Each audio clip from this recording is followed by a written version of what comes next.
buenas tardes. Nos encontramos aquí con Ana Faride Abdo. Muchísimas gracias por aceptar esta entrevista. Hoy queremos profundizar en el tema que está creciendo y se ha vuelto muy popular hoy en día, el problema del vape en los jóvenes.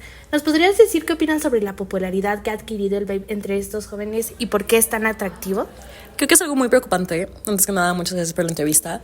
Pero creo que es una cosa muy preocupante el considerar que entre al menos mis amigos, 1 de cada 10 personas está fumando. Y yo soy una de esas también. Entonces, o sea, es preocupante el ver que todos tienen su vape todo el tiempo, que ya llega el punto en donde lo haces tan cotidiano, lo haces como de una forma en donde ni siquiera te das cuenta que literalmente despiertas solamente para fumar, o estás a la mitad de la clase pero tienes que estar fumando aunque te digan que no puedes hacerlo. O sea, esa clase de cosas que realmente es una cosa preocupante que tengamos que llegar a ese punto de una adicción tan grande, ¿sabes? Tocando el tema que dices que es muy cotidiano, ¿nos podrías decir por qué empezaste a hacerlo? Claro, o sea, a ver, empecé a fumar desde súper pequeña. O sea, tenía que 12 años cuando empecé a fumar y era nada más cigarro. Y después de eso, a los 14, 15, cuando entré a la prepa, empecé a fumar cigarro normal. Y eso lo fumaba de que todos los días. Y odiaba con toda mi vida el vape. O sea, literalmente yo tenía un mandato de que persona que fume vape es un tonto. O sea, no puedes fumar vape. Después, unos años después, vino la pandemia y dije, oye, un vape no le hace daño a nadie. Entonces literalmente fui con un amigo, estábamos en una isla y dije, ay, ¿por qué no? Es una cosa de lichi, suena deli, me voy a comprar uno. Y a partir de ahí empezó el problema. ¿Y cómo te has sentido respecto a esto? ¿Cuáles han sido tus experiencias? ¿Has notado un cambio en tu humor o algún cambio físicamente? A ver, he notado muchos cambios. Sobre todo el hecho de que en un punto, cuando empecé con el vape, y que fue justamente por lo que lo dejé durante unos años, fue que me dio una neumonía a un nivel muy intenso en donde casi terminé en el hospital. Y casi me tuvieron que inyectar unas 5 veces para poder estar bien, porque yo ya no podía con mi vida. Entonces sí he notado muchos cambios. O sea, obviamente el ejercicio, obviamente cosas tan cotidianas como subir las escaleras del CAD o cualquier cosa, dices como de que, ay, no, espera, ¿por qué le di tanto a este vape? Y me pasó mucho al principio de la universidad, que era cuando traía como 3 vapes al mismo tiempo, que se me acababan súper rápido y todo, pero no me daba cuenta de cuánto estaba fumando. Entonces, o sea, empecé a notar que cuando no los tenía me enojaba muchísimo, o tenía cambios mucho más drásticos de emociones. Y en mi salud, o sea, era más posible que me enfermara cada 5 segundos, en lugar de que yo jamás había sido una persona que se enfermara tan fácil. Hoy en día una gripa me puede tumbar durante 2 semanas, entonces es un poco difícil. Oh, qué fuerte. Y recuerdo que nos mencionaste que empezaste a los 12 años. ¿Nos podrías decir si tuvo algo que ver con la presión social o cómo accedías a estos dispositivos, pues porque eras menor de edad? Pues mira, los vapes fue hasta como los 16, 17.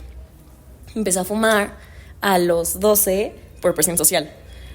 Una de mis mejores amigas en ese momento, su mamá fumaba, mi papá también fumaba, entonces decía como de que, ay no, a ver, vamos a ser rebeldes y vamos a ponernos a fumar. Entonces literalmente nos subíamos a mi azotea a fumarnos como menos de un cuarto entre las dos de un cigarro, y lo pagábamos porque era mucho para nosotras y todo.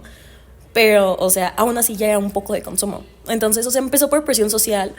Y la verdad es que vape sí se volvió una cosa muchísimo de presión social cuando entré a la universidad. En mi prepa sí habían personas que lo hacían, pero como te comentaba, o sea, me daban oso esas personas. Entonces, o sea, era como de que, bueno, bye.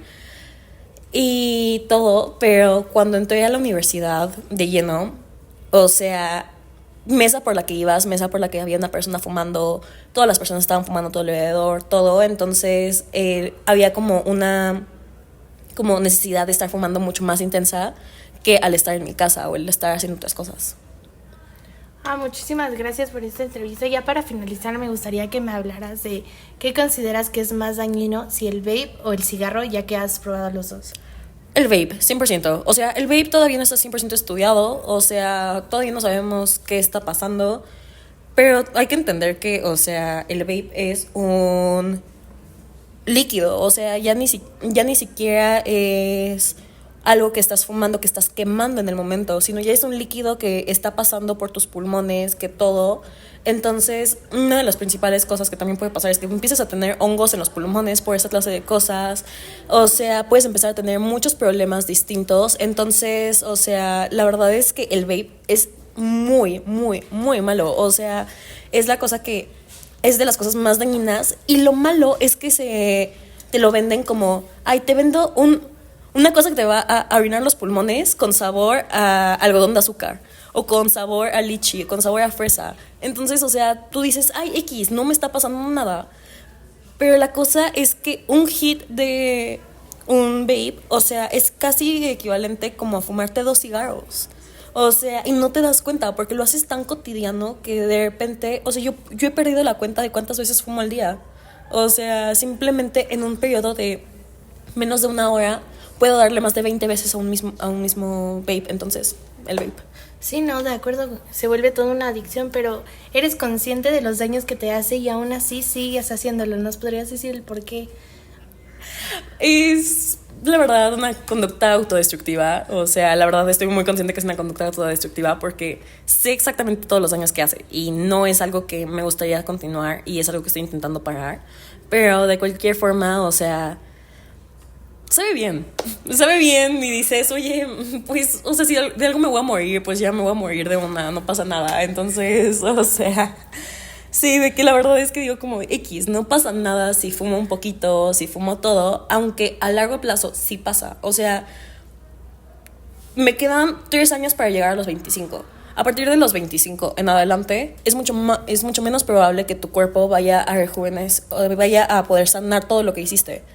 Entonces, o sea, o sea, esto dicho por médicos, me quedan más o menos 3 años para decir bye bye, corte, bye bye, porque si no, o sea, o sea, el daño de mis pulmones puede ser muy, muy heavy. Y, o sea, puede ser que nunca más vuelva a recuperar como la capacidad pulmonar al 100. Obviamente nunca la voy a recuperar al 100, pero mínimo un 90. Si lo dejara un poco más adelante, o sea, llegaría como hasta un 70 o menos. Ok, bueno, nada más para finalizar me gustaría decir de que sí, de todo te puedes morir, pero también es la calidad de vida y cómo te afecta el problema de ya no poder tener una buena condición física. Claro. Y además de que el vape trae muchos problemas respiratorios y problemas cardiovasculares. Entonces, nos gustaría motivar y concientizar a la población a que dejen esta adicción. Eso sería todo. Muchísimas gracias, Faride. Gracias, Bárbara.